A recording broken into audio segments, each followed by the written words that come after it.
دغسې ټوله پښتانه رونه به شي او روغ جوړ به وي. الله مې صحتمند ساته. پی او آر کارډ لرونکي پښتانه چې کوم ول پریشان ول د هغو په حق کې د 2-3 ورځې دا مجلس روان و، دا کمیټۍ وسوه.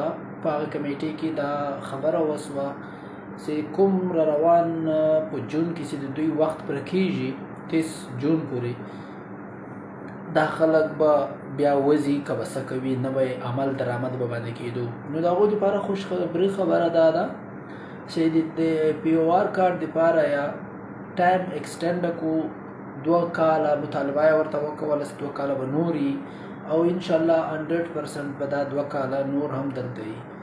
پاکستان او افغانستان شایسته په پښتنو ده. پاکستان کې غټ کاروبارونه د پښتنو دي، غټه پیسه د پښتنو ده.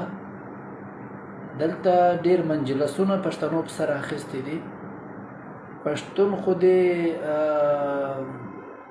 مالګه د مالګه ذایقه برابره دی یو شي باندې.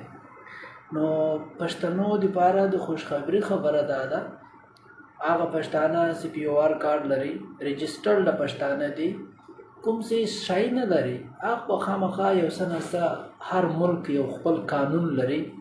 کوم چې پښتانه رونه پی او آر کارډ لري یا رجسټرډ پښتانه دي په پاکستان کې یا پیدا شوي دي یا نکاح شوي دي، دا به ټول د الله په حکم سره دلته ژوند کوي چې دوی غواړي.